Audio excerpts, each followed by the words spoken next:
They are not meant to be crushing us in the process of their ministrations. They're meant to be serving us. Then what's the point? What is the point of living within a civilized society? We might as well just go and live in a cave and do our own thing. The biggest takeaway is that actually we do have a good system. It is set up to protect us.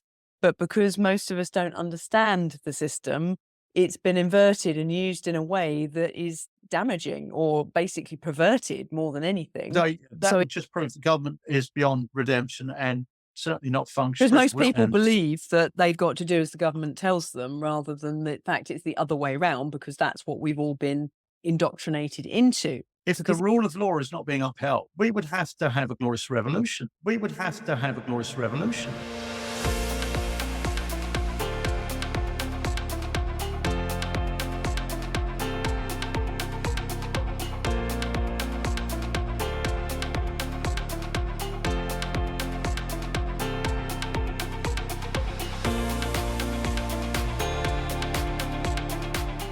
Prior to opening the conversation, Damian took Rachel down another rabbit hole.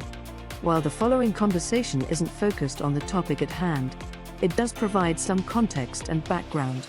So we thought we'd include it here as it adds additional value to the conversation surrounding individual rights. So, go ahead, grab a cuppa and a carrot, and let's dive in. Because there's a time limit, 3 months with regard to judicial review, I thought with the pre-action protocol, obviously they followed that to a T with replying to our letter before action, or known as a letter before claim. So there is a certain pre-action protocol that has to be adhered to before we can actually our pleadings before a judge for judicial review, i.e.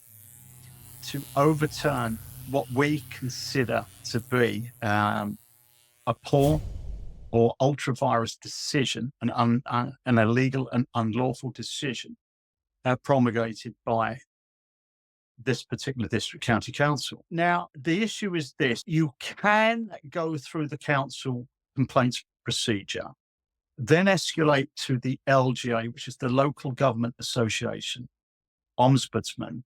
And the LGA play a very important part in this because they've set out a councillor code of conduct that I can prove has been breached.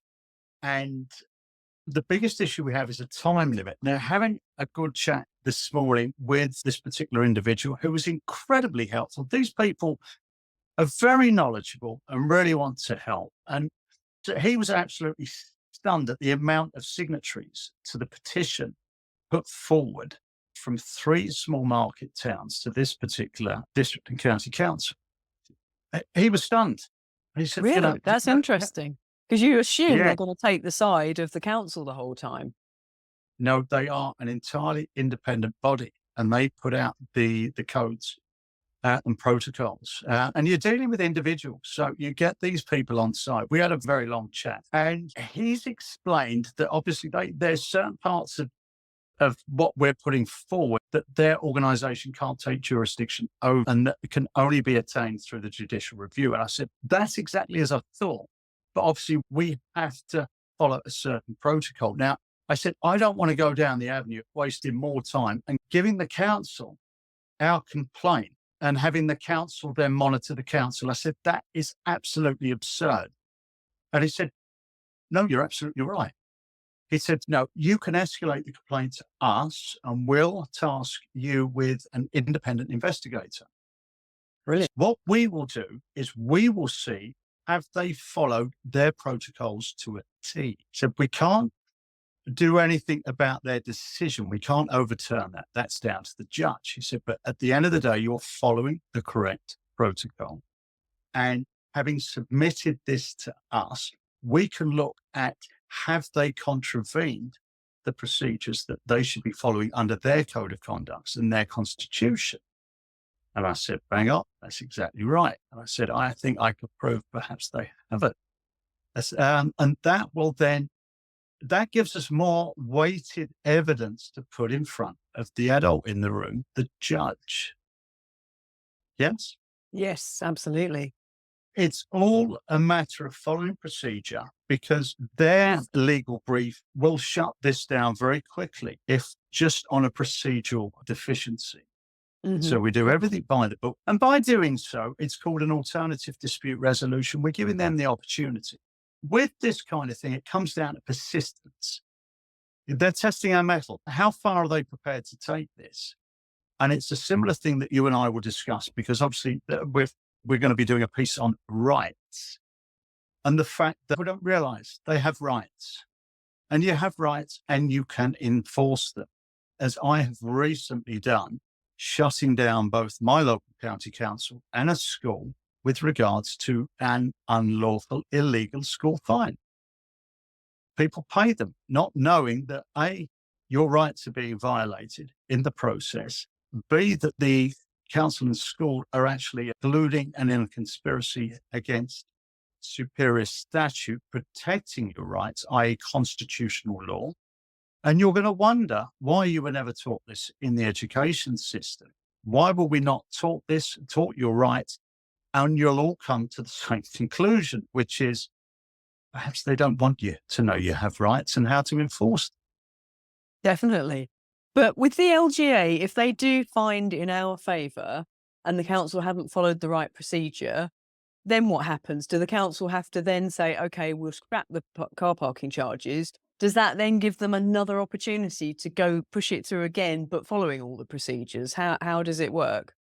It's they would risk a fine, and we would continue down the alternative dispute resolution. They would have to, I would think, then rescind their action if they haven't followed the correct protocol, and they continue. Then it's a sharp case, isn't it? Okay, great. So will you be writing to the council one more time, or are you just going to immediately escalate it to the LGA now? I'm going to immediately, with regards to the previous question, they've acted as set out, as what has been previously set out in the letter before action. We've proved a breach of trust, right? A breach of protocol. The weighted evidence, the fact that they've ignored a huge petition, and the fact that they've contravened legislation that binds them as a best value council. And it's my belief that they can't interpret that statute correctly. Yep. Can I ask you the question? Does the council serve itself or serve its local community? What is the purpose of a council? To serve the local community, but how often do we actually see them doing that? Okay, so is it a standalone business? Standalone business. It is it's an incorporation, but it is meant to be for public service. They're not meant to be a for-profit organisation. It's a public authority, which means it serves the public. Yeah. Okay. Nowhere is it written in to their legislation that binds them that it is just purely a standalone business for profit. Okay. So if they haven't balanced their books, it's not for them to then further impoverish their local community who have already put in a petition and said no. Yeah, absolutely. It's common sense. So you have the business, the corporate side, which can quite easily put in for a grant at central government to cover their losses, right? There is a mechanism with which they can get extra funding if there's a shortfall in their finances. It's not about then putting another tax on the local community in the form of parking charges. I can't put it any simpler. Their argument will be that there's no guarantee they get that funding. But they might have already tried, for all we know. Hey, Rachel, that's not our problem. Yeah, okay. We're the community. They serve the community. Their protocol was to put out what do the public want? What are the public wishes? It's a resounding no to your parking charges. And here's a petition, a huge petition, which we will find out in due course through the Freedom of Information Act, whether that is the largest petition that they've had in the last 5 to 10 years. Interesting. Okay? Good one. Yes. Thank you. Further weight of evidence. Now, that being the case, they're not following their protocols, and they are designated in the local government Local Government Act 1999 to be a best value council. Okay. Mhm. And it clearly states in section 3 in that act that they have to have regard to the economy. Now, everything they're doing is to the detriment of the economy. And Yeah, it is just a my bit. belief that they believe that statute applies to their own economy. I think they've misinterpreted Oh. the statute because they were very resolute. We will defend this in Mhm. their reply. I believe they have misinterpreted the statute. Okay. But for us, it's a shut case. This is simple. Okay. It's just adhering to the rules of interpretation. And believe you me, I have to deal with a lot of these counsels. I deal with a lot of legal advisors who really are morons. I'm sorry to say, and I don't say that with any arrogance. And they are so indoctrinated. Some of the replies, some of the responses I have to deal with, I think, really? I deal with the letter of law. This is what it says. This is what it reads. How have you come to this conclusion over here? This is law land. An opinion. I'll just deal with facts. Yeah. And I'll put that in front of the adult, which is the judge, who can also interpret the statute. It's not rocket science. Jurisprudence means the science of law, and it's the application of. And that's also to do with the interpretation. Okay. Yeah. So with regards to the LGA, they're on site. I'm dealing now with a specific guy there internally and directly. Brilliant. It's always good to network. Yeah, Okay. absolutely. And that's the power of courtesy.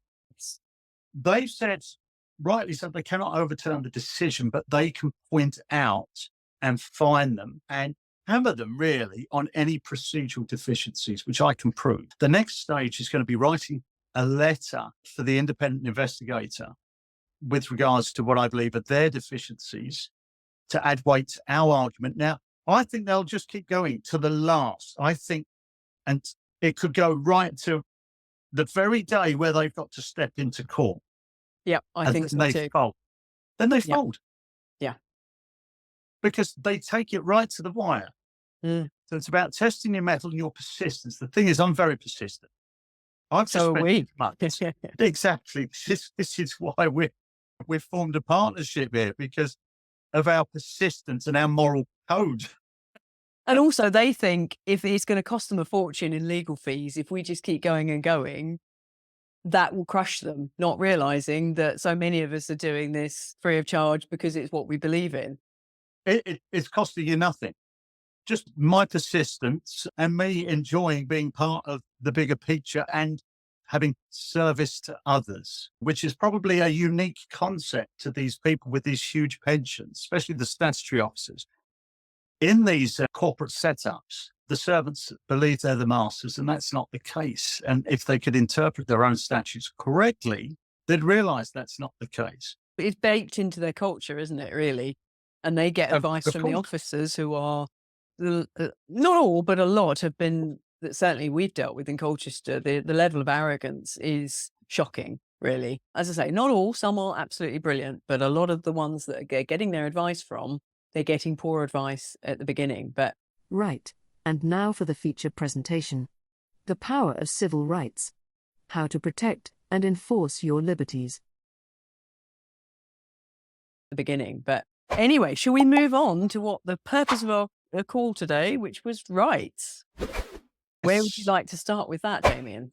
We're going to keep this as simple as I can.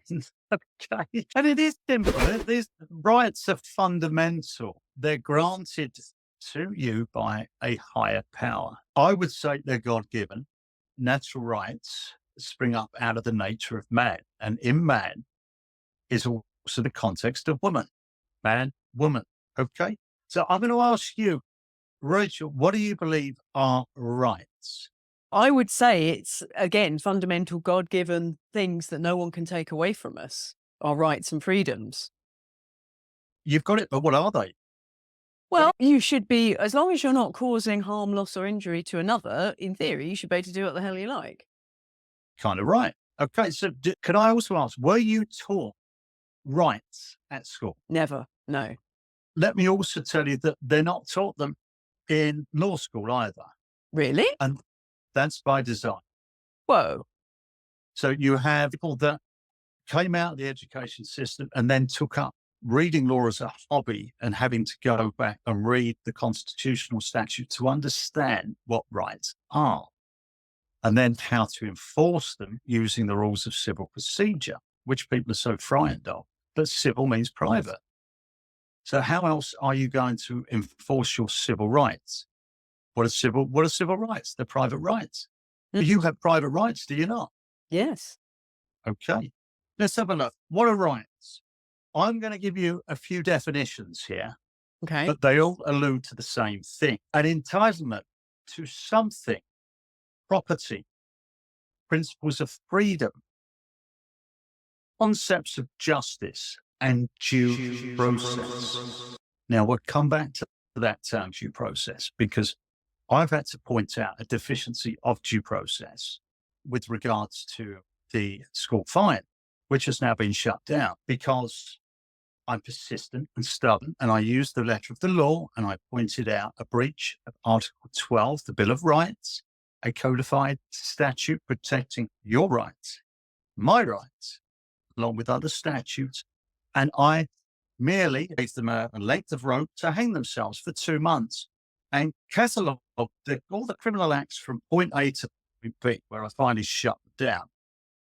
Okay, but we'll go into that a bit later because that comes into the enforcement of rights and that anybody can do this. The online Collins Dictionary defines it as something you are morally or legally entitled to do or have. My favorite, I like to go back. I have a Webster's Academic Dictionary from 1895. And what you find is how the language or the definitions of language have changed from then to now. They plagiarize this. They take the old knowledge away. Okay. So it's important to have these old dictionaries. So I've got an Oxford Concise, in 1964, and I've got this old Webster's. Now, Webster's defines it as conform to justice, truth, and duty, and according to the law of God. Okay. Mhm. Now, you don't have to be a practicing religious individual to believe there is a higher power. Look, I can put it no more simpler than this, right? Man didn't create the earth, yet we're on this earth. We reside on this plane, this planet, this plane of existence. The superior statute. So it's written in law that we're in a realm. Okay. We didn't create this realm. So therefore, common sense dictates there has to be a higher power. You decide what that higher power is. I just like to say it's God given. Okay. Mhm. But common sense shuts down any alternative argument. Because if man didn't create this realm of existence, who did? What do you think? There's the good old Big Bang theory that we just spontaneously arrive. But yes, and also the fact that even today you are still in a court of law, you swear on a Bible, and also the Bill of Rights. It's the pecking order is the higher power, us, government and monarchy and all of the officialdom is below us. We are only answerable to God, really, unless we're causing harm, loss, or injury, then we're through our system. So the mere fact that they're still doing that, and the fact that there does seem to be, with everything that goes on in the world, they do seem to be adhering to certain rules that you'd think if there was no higher power, you would behave very differently. People wouldn't be so accountable as they are. So from that perspective, then yes, I agree with the higher power. That was a bloody brilliant answer because I will be proving exactly as you've said within 3 of the superior statutes, one being the Coronation Oath Act 1688 that our friend Sausage Fingers, King Charles III, signed on to and on public record in front of millions televised. And that recognizes the providence of God, the higher power. And that goes back centuries. If the monarchy, if the court system all recognize, government recognize the providence of God, that tells you everything you need to know. And they're not able to subvert the Bible because it is a book of law, it's a book of trust, it's a book of moral codes. We'll get back to rights. Understanding that our rights come according to the law of God, and they're God-given. It is that which one has a just claim, authority, title, and ownership. Now, the Oxford Concise 1964 defines it as just, morally good, and proper.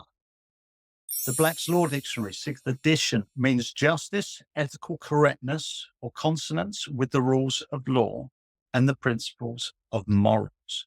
So they're pretty much defined. We all come to the same conclusion. But you can take that deeper, that rights are defined generally as powers of free will and free action. Yes, that's an Without, definition. you've got it, without impeding on your neighbour's rights. So we have, and this is very important, we have individual rights. And I will explain more about that, the opposite of that, with regards to the conversation I had with a district nurse. So rights are the opposite of wrong, unjust, illegal. Rights are a power and immunity guaranteed under a constitution, statutes, and laws. Note the separation, because our three superior constitutional statutes, there are more, but the three I'm going to focus on, because it's to do with rights specifically, separate customs, statutes, and laws. Three things. And our rights are protected and enacted in the laws of this land. Under a constitution, in our case, England, those rights are enjoyed by long use, practice, and customs, but also codified and ratified, which means they've got the full force of law. And they have today, you can check on gov.uk in the Bill of Rights, 1688 and 1689.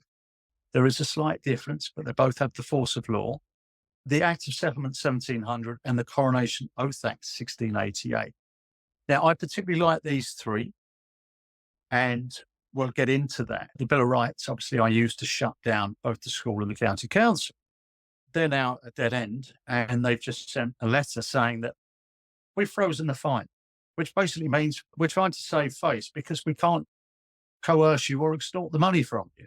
And you've pointed out all illegal misgivings, and we're in the shit because now you're telling us you're going to sue us for damages. Of course I am, because I'm enforcing my civil rights that you violated. It's really that simple. So when you understand your rights, how to enforce your rights, you can shut these institutions down that are supposed to serve. It puts you in a place of power, okay? A power of Because most will. people believe that they've got to do as the government tells them, rather than the fact it's the other way around, because that's what we've all been indoctrinated into, because it's an offer-based or consent-based system, isn't it? They ask, will you pay this bill or will you do this? And it's only us all going along with it that enables them to govern us in the way they're doing. So the more people that realize, actually, we are the ones. That's pretty impressive, regardless of whether people believe in God or not. It's a pretty impressive pecking order that it's higher power, us, the authorities, etc. Once you get that in your head, then you view being told what to do by organizations or government bodies, that you view things in a very different way, don't you? You're bang on. They flipped it. The servant has become the master, and they're now incorporated. We're in a corporatocracy. That's where we're at. But obviously, we can push back. And if you've got a nation of free-thinking, sovereign individuals that know their rights and can enforce their rights, we become ungovernable. And you do that peacefully, as they did in 1688 with the Glorious Revolution, which was a bloodless coup. Yeah, where we they don't got need the pitchforks. And what you see online an awful lot is that, this lot need lynching. No, they just need winding in. They just need reminding of their role. And if we can do that again in a bloodless way, that empowers the population rather than having who's the biggest thug in charge. That's right. It is an offer of presentment, as you've said, which they back up with coercion, threats, and menaces. Because that's what I had for 2 months back and forth. And I would just write back and say, you're not following due process. B, you've breached Article 12. of the Bill of Rights. C, you've contravened the Malicious Communications Act 1980 and the Theft Act 1968 with blackmail, and you're trying to coerce and extort me, and I can't aid and abet or facilitate a crime. I pointed out their procedural deficiencies. They were circumnavigating due process, which we'll get into, and I gave them no place to go. So it just shut them down because I understand the law, I understand my rights. And I stood in my square and persistently said, no, you can't do this, and I'm not paying.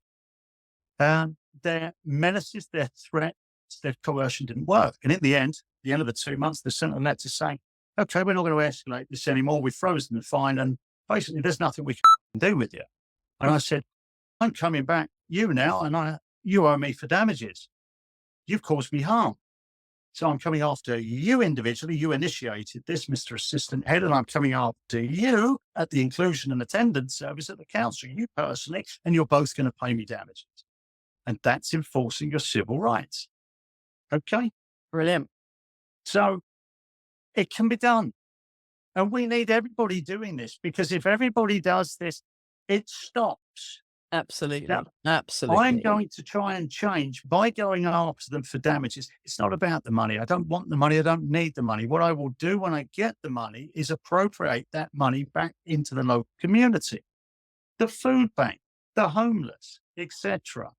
And I'll appropriate it in the proper manner. So it's not about that. I want to change school policy. I want to change county council policy. And if I can do that for my county and that school, then I'm helping all those mums and dads that become fearful of these letters because they don't understand the letter of the law. And these guys are breaking the law. You're not. Yeah, because basically they have the same powers as we do. And I can't tell you not when you can and can't take your kids on holiday, and I can't issue you with a fine. So why are they? Exactly. I pulled the whole scam apart because they work on one section of the education system. And I said, okay, this section, this is the registration of the pupil. Okay, show me where I've agreed to be contractually bound to the terms and conditions of this act. Because it says here, it doesn't say anywhere in the registration of the pupil that I have agreed to be bound by the terms and conditions of this act when I registered my son to this school on the attendance roll. Where's the contract? Where's the obligation? There's none. And I've submitted lots of FOIAs and they can't evidence. It's always no information. They can't prove that there's any lawful obligation. They circumnavigate due process. They breach superior statute and they commit criminal acts in the process. Again, this is knowing your rights. So the Act of Settlement states, this is the Act of Settlement 1700. These all have the force of law. Okay? Yeah, they're still current legislation. They're foundational law, aren't they? Constitutional law. Very important. Now, this was created for the further limiting of the Crown, i.e. the power of, and better securing the rights and liberties of the subject. Okay? In provision 1, it states that the Majesty's good subjects who were restored to the full and free possession and enjoyment of their rights and liberties by the providence of God. Yes? Mm-hmm. Meaning divine guidance or care of God. All right, so that's set in stone, that we have free possession and enjoyment of our rights and liberties granted to us by God. That's set in stone. Yeah, so basically, Right. unless they can get God in a courtroom to tell us we've done something wrong, they do not have the powers they're saying they do. Exactly. Our rights are natural rights. They are God-given as recognized in our constitutional statutes. This is why we're going into this little bit of history here and knowing that they have force of law today. In provision 4 in this act, it states the laws of England are the birthright of the people. Okay? Those laws are lex scripta, the written, and non-scripta, which is not legislation. Think about that. Laws, not legislation. because legislation was created to limit the functions of government, corporations, etc. It further states all the laws and statutes. So there's a separation again, all the laws and statutes. Laws and statutes. So we have the laws of the land and statutes. Very important to understand that. Of this realm for securing the established religion, which here is Protestant. Now think, what is this nation, this country being flooded with at present? And I don't mean to be controversial here, but we have a problem, certainly in London, and we have a problem in every major city. The country is being diluted in an ethnic and religious sense. Could anybody argue that with me? No, I do not think so. No. And I say that having Muslim friends, okay? But they would Yeah, agree. you're just stating facts. This is not meant to be racist or whatever else, other labels that will no doubt be flung in our direction. It's those labels come from people that wear their ignorance like a badge of honor. They're spurious at best and without claim at worst. They're ridiculous. At the end of the day, it's an established fact. I deal with facts in law. So the Protestant religion is the established religion in this country, but that is being diluted. So just on that fact alone, you could say what this corporate entity known as government are doing is treasonous because they're not securing our rights or protecting our borders. So all the laws and statutes of this realm for securing the established religion and the rights and liberties of the people. Yeah. Rights are also classified in constitutional law as natural, civil, and political. This is important. There is a determination to which there is sometimes added the class of personal rights. So we're going to look at those four things, yeah? Mm-hmm. Natural rights are those which grow out of the nature of man. They are God-given and are plainly assured by natural law. Okay, so they're fundamental. Yeah, We've so we already- think talking like food, shelter, that kind of stuff. You've got it. Okay. Okay. And the laws of this nation are our birthright. And the protection and security of our rights are our birthright. Would you say the powers that be are protecting or securing those rights at present? They don't appear to be, no.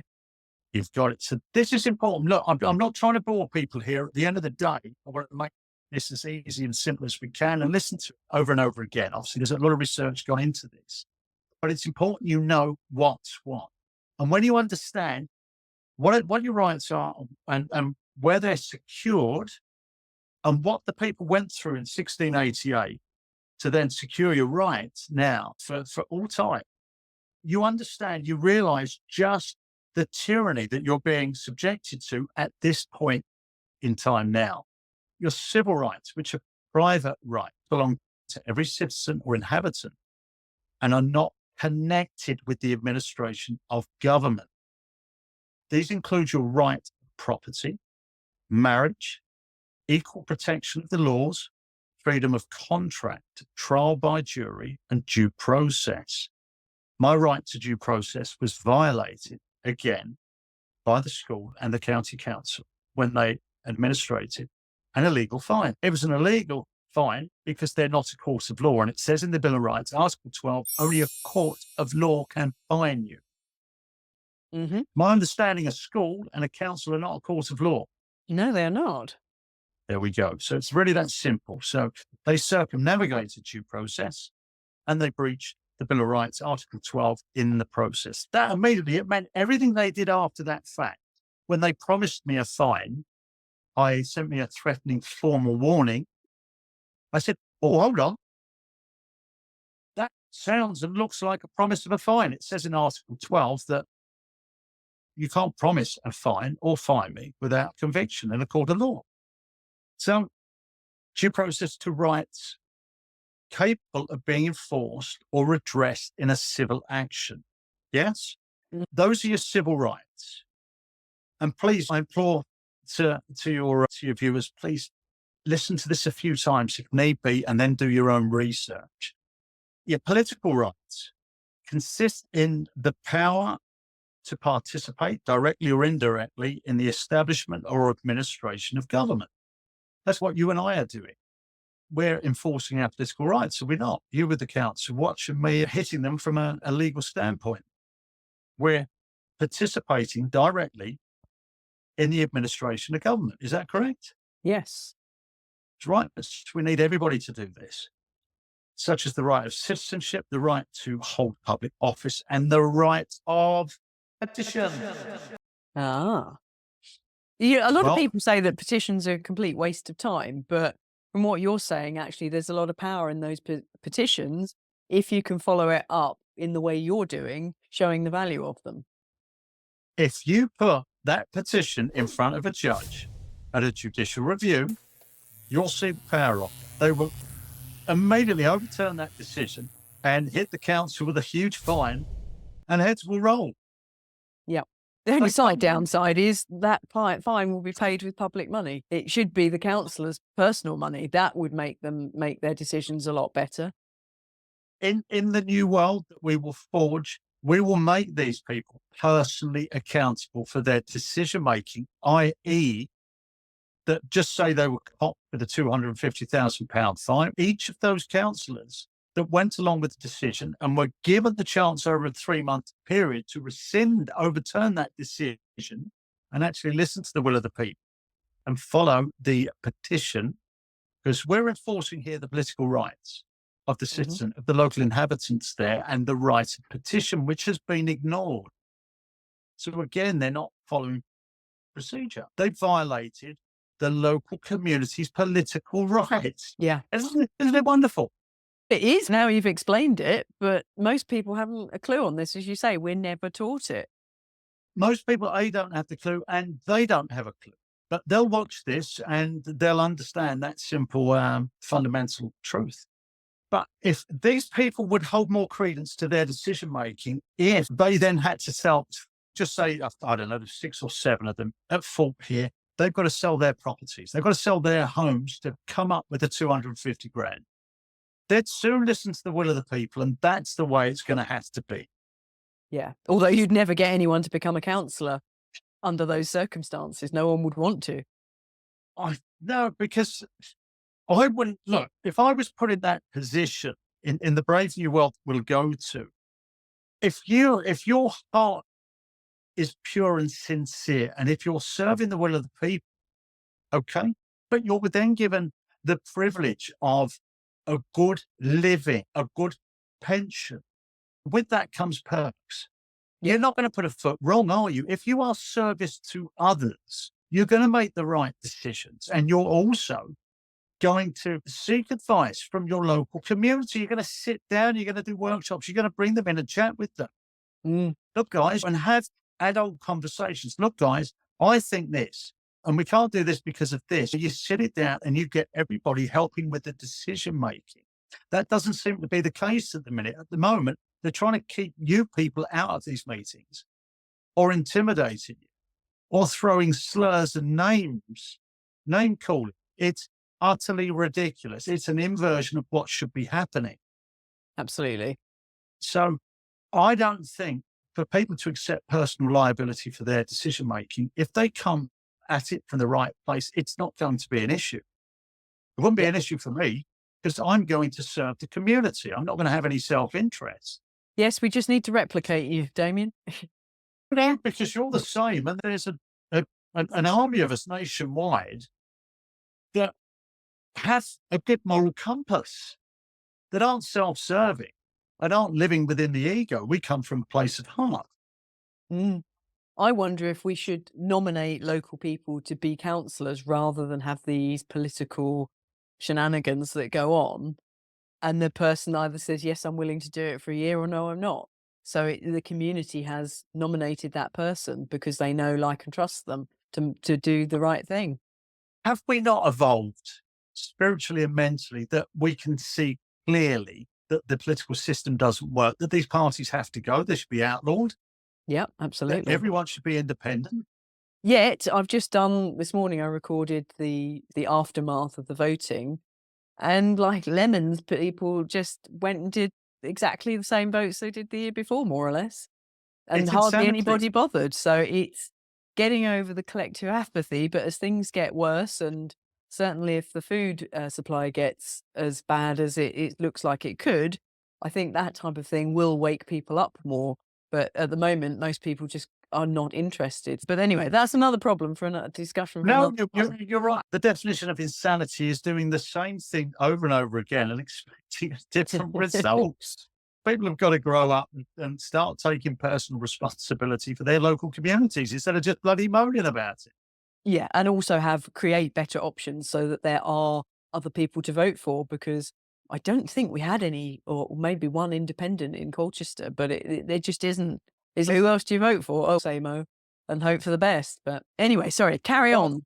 No worries. Just people have to understand we are the solution, not the problem. Yes. Personal rights, the right of personal security, comprising those of life, limb, body, health. Think about that. Personal rights, your Yes. health, your personal right to administrate your own health. What happened in the last 3 to 4 years? Were we supposed to give up on that individual right for the collective good? Apparently. That sounds like communism to me. It does, but the granny killers amongst us weren't prepared to do that. But that's back to name calling. Yeah, That's absolutely. infantile. Yeah, it So just shows the level that they went in at. civil rights encompass personal rights, which is your rights of personal security, comprising those of life, limb, body, health. I'm going to come back. Health, I'm going to say it again. Health, your own individual health, reputation, and personal liberty. Now, we're hearing the word liberty a lot. So I thought it was important to drill down on liberty because that is also encompassed with your rights. Now, liberty is defined in the Black's Law Dictionary as freedom from all restraints except those justly imposed by law.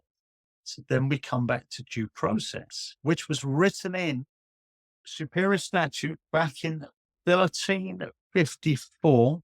The liberty, it's the rights of the subject or the liberty of the subject, that then became its own statute in observance of process in 1368. Observance of due process of law. So we'll go into that in a minute. Let's deal with liberty. Webster's 1895 defines liberty as the state of a free person, exemption from subjection or subjugation to another's will. Freedom. Do you feel at the moment, with authority spread through local government and central government, do you feel like you have your liberty being respected at present, Rachel? I wouldn't say respected. They're trying to restrict it, and it's quite a battle to maintain it. They can't. The reason that they are is because we're allowing it. We're consenting to, because we're not pushing back. Yeah. But you've heard through the Acts of Settlement, superior statutes, I haven't even touched the Coronation Oath Act yet, or the Bill of Rights, that you have rights and liberties written in. Okay? So you understand now that liberty is the state of a free person, exemption from subjugation, subjection to another's will. Okay? So nobody has that authority over you. You have freedom. Then I thought, okay, I'll now come forward 125 years and Google, what would Google come up with under liberty? So this is Google from Oxford Languages. That says the state of being free within society from oppressive restrictions imposed by authority on one's way of life, behavior, or political views. And I thought that was a brilliant summing up. You have rights and you have liberty written into one superior statute there. Now think ULEZ and parking charges. You have the state of being free within society from oppressive restrictions imposed by authority on one's way of life. Now, is ULEZ or these parking charges that you and I are currently dealing, okay? could they be considered an oppressive restriction imposed by authority on one's way of life? I think they most definitely could. I rest my case. Bam! There you have it like that, all right? People have to wake up and push back because authority are breaking the law at present, and all authority is derived from us. The Coronation Oath Act 1688. So it's important that people understand their right and liberty. All right. It's also important with regards to the Coronation Oath Act 1688 to note that the highest ranking public servant signed on to this. Okay. And that was on the 6th of May, 2023 on public record. This oath bound the monarch, one, to rule according to laws agreed in Parliament, includes the constitutional statutes protecting our rights, thus limiting the power of government.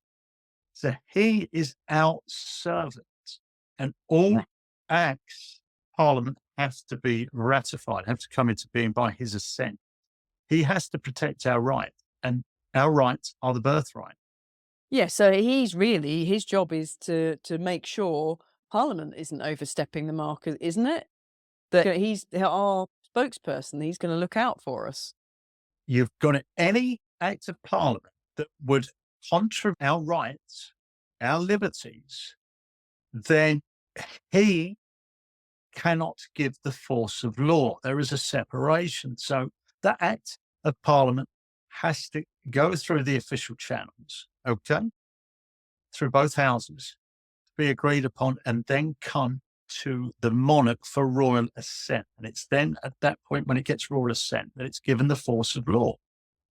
Now, it's his job as our servant, he's the highest ranking public servant, to then objectively, with his Privy Council, scrutinise that act of Parliament and decide whether that's contravening our birthright. The known laws of this land, which go back 1,000+ years. You've got our laws and our customs.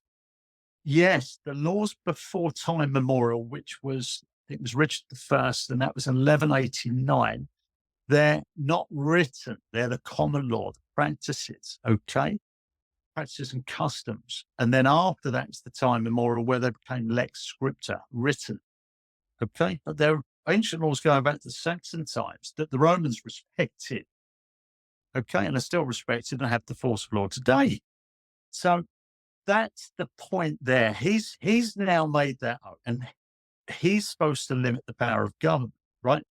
Number 2, cause law, justice, and mercy to be executed at all judgments.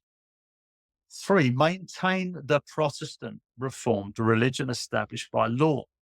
So you can see just from that alone, what's going on now? Government, the monarch don't seem to be doing what they should be doing. No, he They're needs not to stop upholding their hanging oath. out with Klaus Schwab, perhaps. That's the point. He's pushing non-government organization, corporate policies. So, well, come back. You've made a very good point there. What law, may you ask? Maintain the Protestant reform religion established by law. In this case, Bill of Rights, 1688. I had went out to both the school and the county council. This is the law of the land, or one of the laws of this land, and it's been codified. Now, think, are the governments protecting Protestants or Christianity as a whole right now? And I would say they're being vilified. And again, I'm not making this a religious thing, but I'm just showing you that they seem to be subverting the religion and seem to be almost anti-Christian at this point. But yet it's written in to the Coronation Oath Act, it's written in to the Bill of Rights, and it's written into the Act of Settlement. So what would happen if the population completely changed religion to the Bill of Rights and our law system? Can that, if the population was no longer Protestant Christian, would that then completely change how we're governed?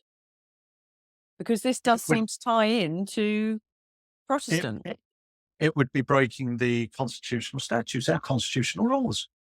So at that point, you'd have to say, then this land is lawless, would you not?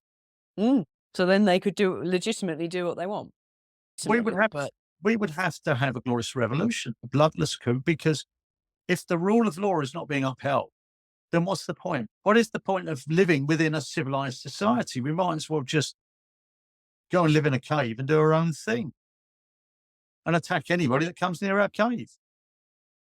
Do you see what I'm saying? Yeah, absolutely. At the end of the day, that would just prove the government is beyond redemption and certainly not functioning, and neither would the judiciary. So the coronation oath, and this comes to your point, is a legal obligation. Yet we have a monarch championing the cause of an outside body known as the World Economic Forum. This is a note that I've made for myself, so we're exactly on a parallel there. Important to note that in provisions 3 of the Coronation Oath Act 1688, and the oath sworn that he has agreed to govern us, the people of this kingdom of England and dominions thereof, according to the statutes of Parliament and the laws and customs. Just remember, there's 3 things going on there. Okay?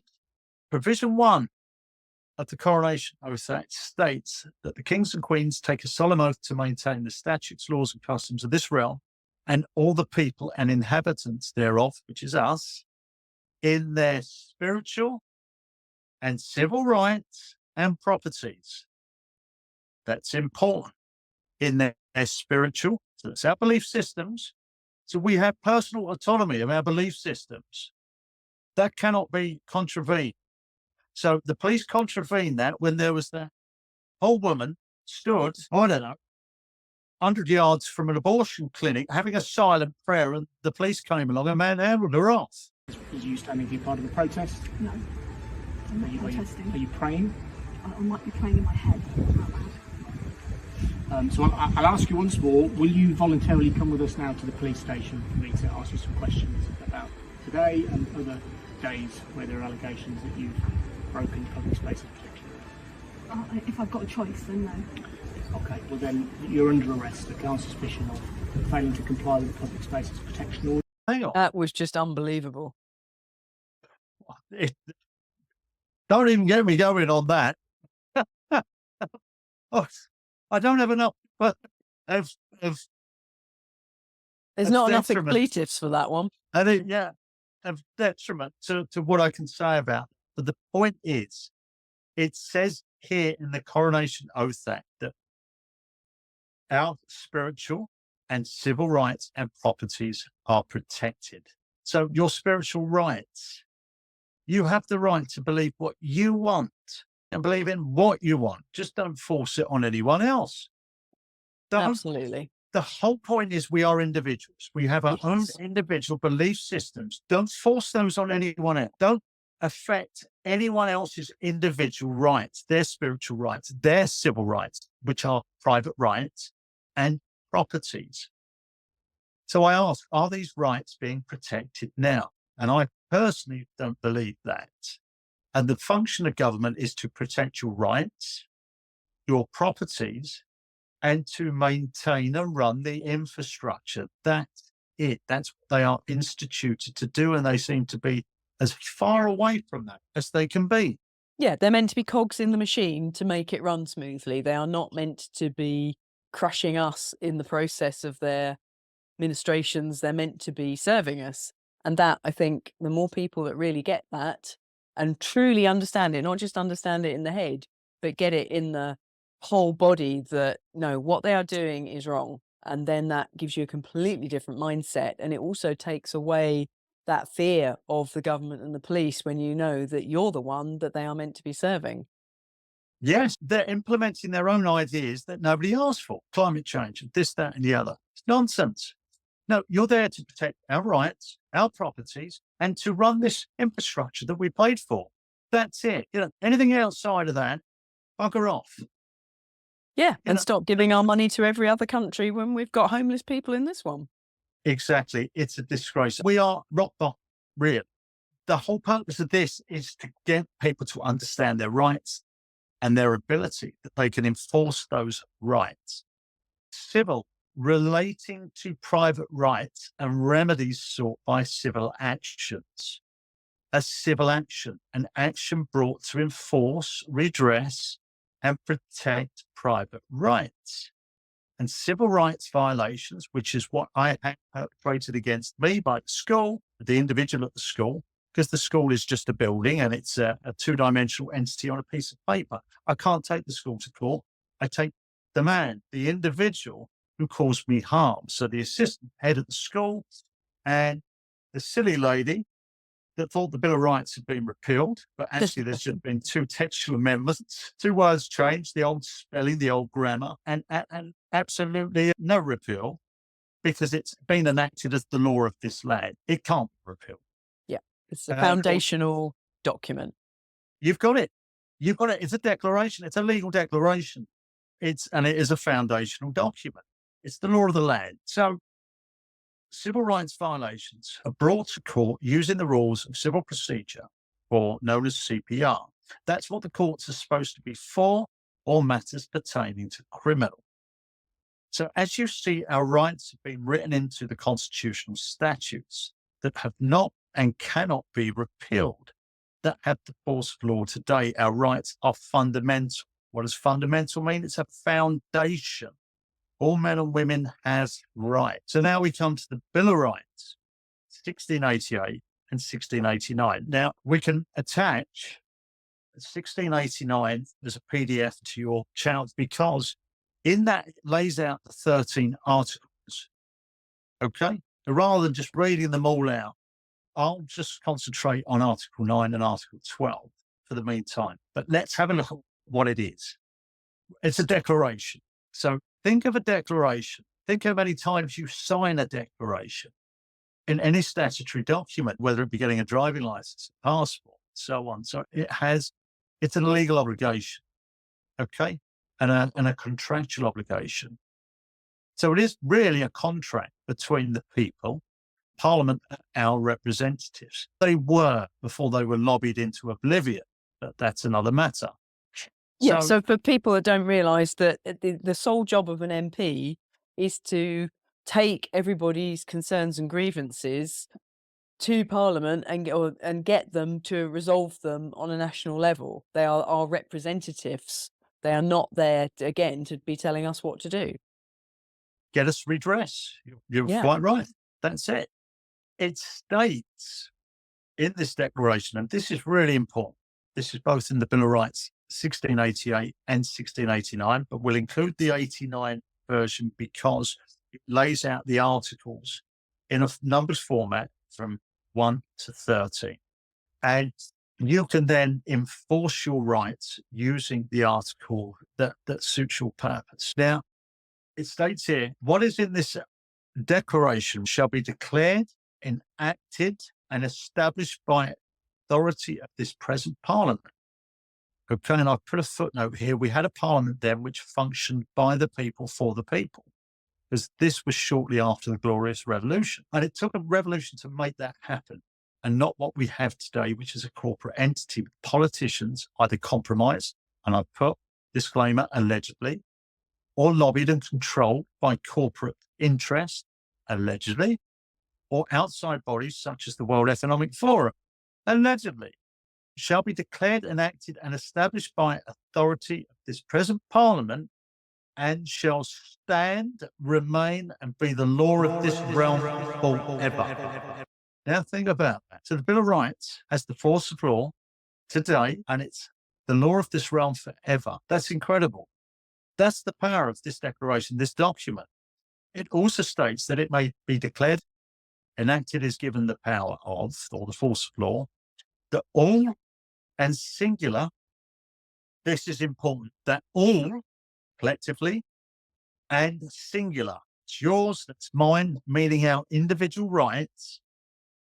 So it says that all and singular, the right and liberties asserted and claimed in the said declaration are the true Auntian, which means ancient, and indubitable, which means unquestionable, impossible to doubt. And I can't say it very well. It's not an easy word. No. And liberties of the people of this kingdom, and shall be taken to be that every particular stated be firmly and strictly holden, which means followed, and observed as they are expressed, which means written, In this declaration, this is important, and all officers and ministers shall serve beholden to this in all times to come. Yeah, so they're fairly firm on the fact that this is our forever way of being and that this isn't going to be repealed, as that lady you dealt with said. So it's fairly clear this is it. This is how we are to function. This is why I say when you're dealing with these councils, don't take anything they say, anything on first-hand value, because she had sought legal advice, came back in a triumphant, arrogant manner to tell me that the Statute Law Revision Act 1948 had indeed repealed the Bill of Rights. So I read and I said, no, it just says here very clearly that there are two textual amendments. And what they've done is change the old spelling, the old grammar. So from parliament to parliament. Okay? And the two textual amendments, just changing the spelling and grammar from that time to this time, has not in any way repealed. This has the force of law. Here's gov.uk, here's the link, and it tells you force of law today. I told her, I think you need to sack your solicitor. You're fired! or seek better legal advice, because they're going to get you in a whole lot of trouble. So anyway, that aside, question, why were we not taught this at school? That we have rights, our rights are individual rights, and our constitutional statutes protect our rights, that our rights are individual and God-given. Some of these rights are codified in Parliament, namely in this case in the Bill of Rights, and this was created to guarantee a number of key political and civil rights. There's that word civil again, and you should have a good understanding of what that term means now. That the Glorious Revolution in 1688 marked the end of a true royal rule, a monarchical rule, and the advent or the beginning of a parliamentary form of government to popular sovereignty. And this is important, i.e. the idea that the people themselves are sovereign. Now that word gets bandied around a lot. Okay, now I see it as self-reliance. Now Webster's 1895 defines sovereign as supreme or highest in power, possessing original authority. A sovereign people need to understand their rights and they need to start reclaiming those rights. Yes? Then truly you can be sovereign. You've also got to be prepared to be self-sufficient, self-sustaining, instead of running cap in hand to the state or expecting the state to provide for you. In the Bill of Rights 1689, it explains the choosing of such people, persons to represent us as were of right, your political rights, to meet and sit down at Westminster on January 22nd, 1689. So laws and liberties. So word again, liberties is integral with rights, with religion, with laws. So that our religion, laws, and liberties might not again be in danger of being subverted. That's what they said then. And So, that's what, nothing new, is it? It keeps going round and round. look where we are now. And this is my footnote. History always repeats itself. They're being subverted now. So MPs, often, I've read so much case law, certainly over the last 5 or 6 years, where so many different MPs argue Article 9, which is their freedom of speech within Parliament, our representatives, and the freedom to debate, etc. But I've used Article 12, great success recently, having both the county council and school back down from an unlawful and illegal school fine to an actual fine, to an unpaid fine notice, to the council no longer wanted to deal with it, passed it back to the school, who no longer wanted to deal with it. So they just sent me a silly letter saying they'd frozen the fine. What is it, a fish finger? We freeze these things now. We're going to try and come back at me with a late statement. I'll have just forgotten everything I've written to you. By then, I'll have sued you for damages. So you'll have to unfreeze it and put it in the bin, which, logically, what they've said makes no sense other than they are trying to save face and have no earthly idea of what to do with me because they've met somebody who knows their rights and knows how to enforce them. Yeah. It just shows how powerful knowing something is as basic, really, as your rights are. At Yes. best, we got taught about the Magna Carta at school, but that was it. I never heard of the Bill of Rights until I started getting involved in this type of work. And it has power. And if you've read as much case law as I've read, certainly over the last 6 months, with regards to the Bill of Rights, you would see the power that declaration, that document has. It's enshrined in the law of the land. Basically, let's have a look. Where are we here? It's now, this is very important because I had a very chance meeting with the head of nursing in my particular county, who seemed fairly awake with regards to health. But this is really important. This conversation we had is about knowing and understanding your individual rights, because what she said absolutely horrified me. So we had this, she was a lovely woman, by the way, but completely indoctrinated in another sense. We were talking over the milk machine at our local raw milk dairy. Okay.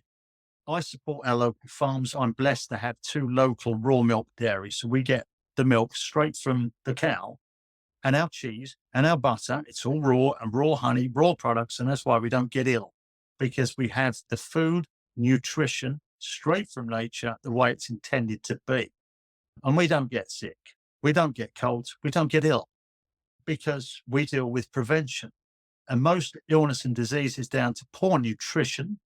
And this, again, is sovereignty, educating yourself on your health, your wealth, on the law, on your rights, and being able to grow your own food and maintain yourself, have an understanding, have a knowledge.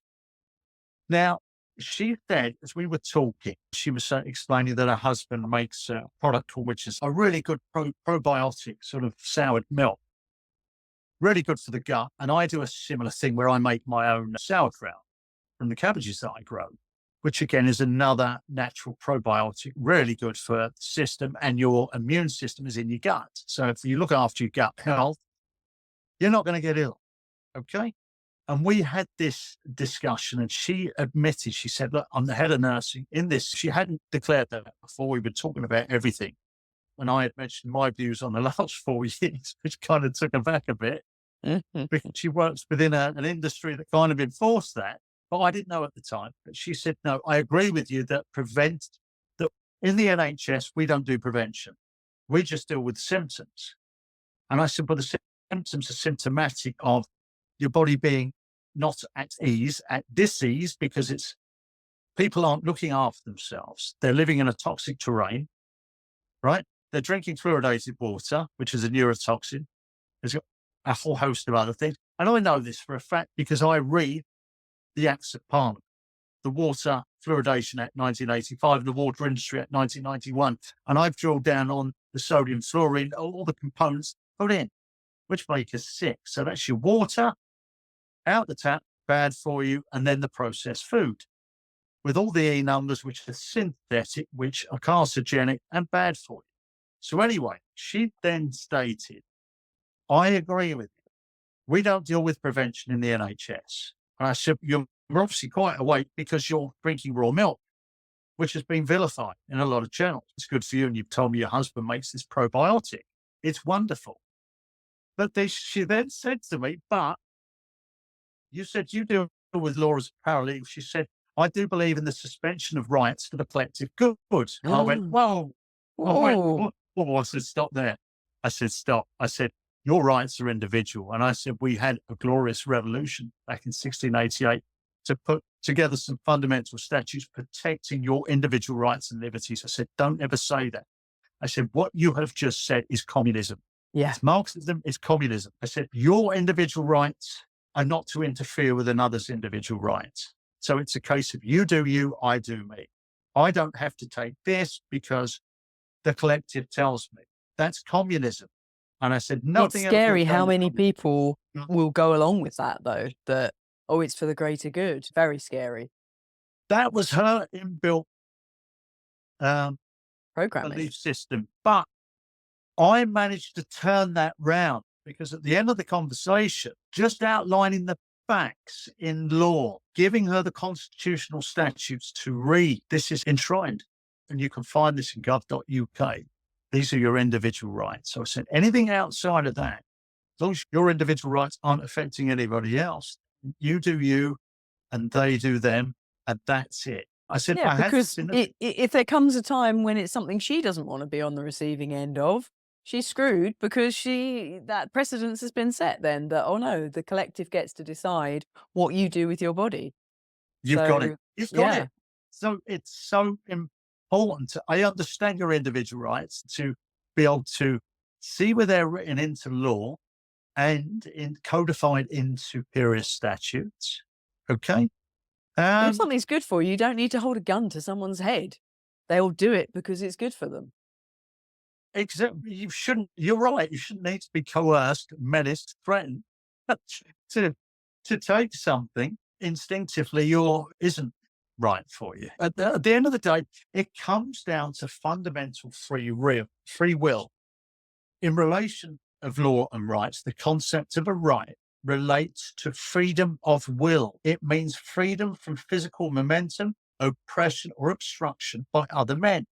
Hence, for each and every individual, a right is the moral permit of a positive, the freedom to act according to his own judgment for his own aims by his own deliberate and not oppressed choice.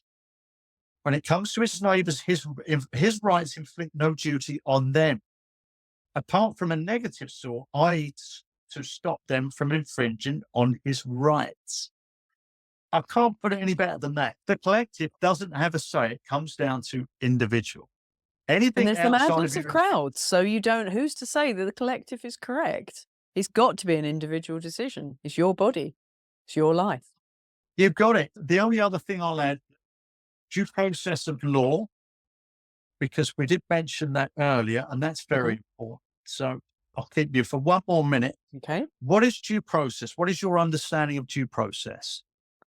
Due process, my understanding is that it's a set of things that you go through that is the safety net, really, of things that you're meant to go through in order to make sure that you have been treated equally, fairly, and justly. You'll make a bloody good lawyer, won't you? Because you're fundamentally right in everything I've asked you. But the reason I've asked you is because obviously I've got the benefit of having researched all of this and actually putting it into practice. Whereas you've come on a learning journey and my God, you've shown you've got a very good foundation. It's defined in law. What is due process? Deals with the correct, lawful administration of justice and acts as a safeguard, which you rightly said, from denial of life, liberty, property by the government or agencies thereof, corporations, offending parties, or individuals. Mm-hmm. Now, those individuals that came at me with the school fine, they didn't follow due process. No, they did Because not. it's set out in superior statute. In the observance of due process of law 1368, it says that no man can be put to answer without presentment before the justices or matter of record, which is a court, or by due process a writ original according to the old law of the land. Now, did the county council or the school take me to court? Did they follow due process when they initiated and then presented me with the fine? No, they did not. They tried to get away with it. So every parking fine, every school fine hasn't followed observance of due process, and it will breach Article 12 of the Bill of Rights, which is enacted as the law of the land. So why are people paying parking fines? Why are they paying school fines? I've just shown you guys. Everything I'm stating is a fact in law. I deal with facts, not opinions. You can pull opinions out your backside. Well, opinions are like assholes. Everybody has one. Facts in law, here it is written, so it shall be, and I've given you the references. That's another constitutional statute. I'm very passionate about this. Due process of law is a constitutional guarantee that prevents governments or agencies thereof, think local government, local authority from impacting citizens in an abusive way. I would say fining them without due process is in an abusive way. Yeah. In its modern form, due process includes both procedural standards that courts must uphold. Councils, are they acting in accordance with due process? In order to protect people's personal liberty and liberty interests, that statutes and regulations must not infringe. So the first instance of the phrase due process of law appears in the statute Liberty of the Subject 1354, and then it was written into law in the observance of due process 1368. So I rest my case. Brilliant. Thank you so much for that, Damian. I hope people do watch this several times. I've been lucky that I've had some coaching from the peacekeepers. So some of the things you said I was familiar with, although I don't know it in detail. I don't feel I know it to the degree I need to know it. So I'm going to be working on that. The biggest takeaway is that actually we do have a good system. It is set up to protect us. But because most of us don't understand the system, it's been inverted and used in a way that is damaging or basically perverted more than anything. So it's vital that everybody does know this. But moving forward, it's all very well having this knowledge. And then when someone comes at you with an illegal fine or unlawful fine, you can deal with it. But for those people that actually want to get their councils more accountable, we've got a whole list of things that we'd like to deal with, from bringing in these EVs that are dangerous, and also not only are they breaching their duty of care by bringing them in and littering them all over the streets in lots of towns and cities throughout the country, but also they've gone against their own anti-slavery policies. And we've talked till we're blue in the face over this and haven't got anywhere. So we would like to take this further.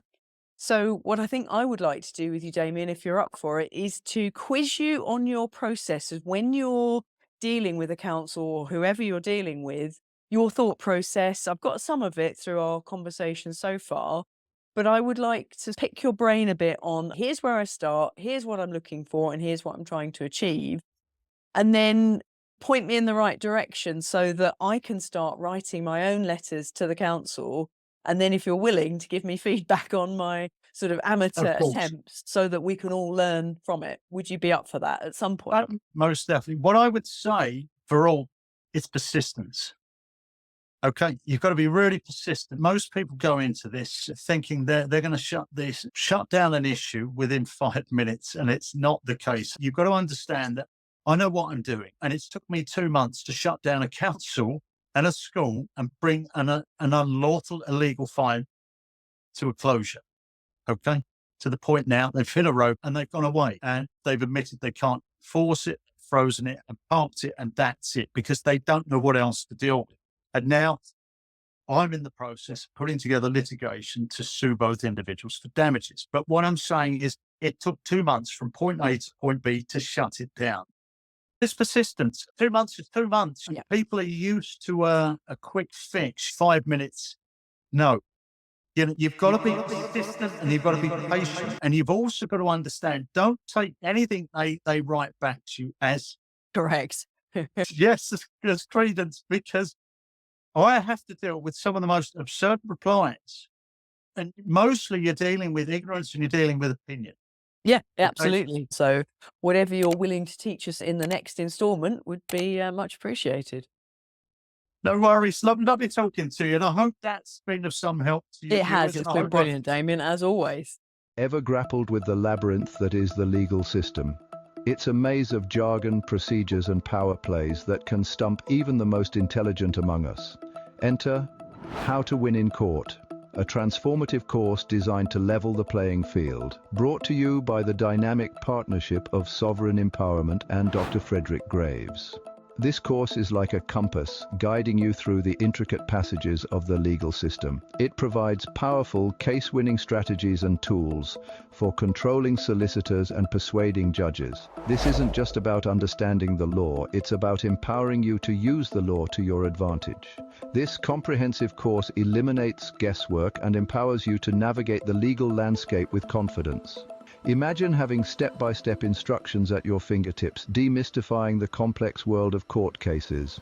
With How to Win in Court, that's precisely what you'll get. There's a treasure trove of sample forms, video seminars, audio clips, and comprehensive classes waiting for you. Finally, you'll have all the tools you need to persuade and control judges in any case or court. The beauty of this course is its accessibility. Whether you're an early bird or a night owl, you can dive into the course material anytime with round-the-clock online access.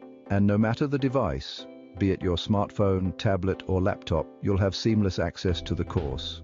You'll also gain access to invaluable tools like the free online legal research tool, legal dictionary, and a Q&A forum. Learn from a seasoned attorney with over 40 years of winning experience who has distilled his expertise into this comprehensive program. These resources are like having a personal legal advisor, always ready to assist you, but without having to pay exorbitant legal fees. For those struggling to afford a solicitor, this course is a beacon of hope. Good people have suffered too long at the hands of power because they didn't know how to fight back, or they didn't have access to the right resources. Now, in a matter of just a few days, you can acquire the tools and the knowledge that it takes law students years to achieve. With the right knowledge and tools, you'll be able to navigate the legal waters with confidence, winning your case without expensive legal representation. Alternatively, if you already have a solicitor, you can equip them with the tools and tactics to fight effectively on your behalf. Level the playing field and secure your victory. And the cherry on top? Upon course completion, you'll receive an honorary law degree, a testament to your newfound legal prowess. No matter what court, civil or criminal, you'll be able to conquer any courtroom challenge with ease. This step-by-step guidance ensures a quick and straightforward learning experience, empowering you to navigate the legal system with bulletproof confidence. That's right, the power to navigate the legal system is now within your reach. All it takes is the will to learn and the courage to empower yourself.